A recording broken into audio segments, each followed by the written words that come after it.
अंगना में भैया के सारे आइल बा, यही से आंगन में बउआल भइल बा। अंगना में भैया के सारे आइल बा, यही से आंगन में बउआल भइल बा। अंगना में असिया पुरान लाइल बा, यही से आंगन में बउआल भइल बा।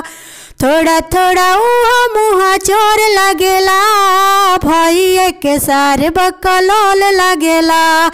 थोड़ा थोड़ा उहा मुहा चोर लगेला, भैया के सारे बकलोल आइल बा।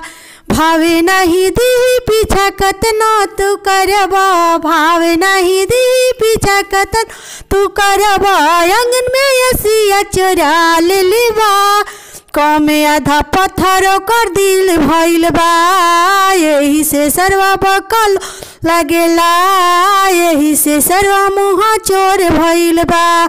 ऐसन सारी के बोलावल मुश्किल बा, ऐसन सारी के बोलावल मुश्किल बा। मोछिया पे सरवा के तिल भइल बा, यही से सरवा आंगन में बकलोल भइल बा। यही से आंगन में सरवा मुहा चोर भइल बा।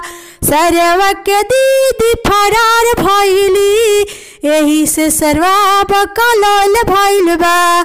यही से सरवा मुहा चोर भइल बा।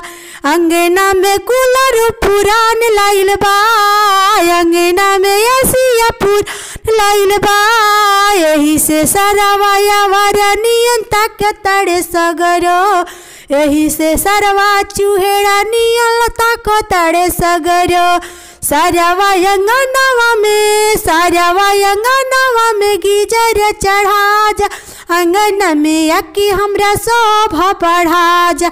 भैया के हाथों में ब्रेसलेट पहना जा, भैया के हाथों अंगूठी पहना जा।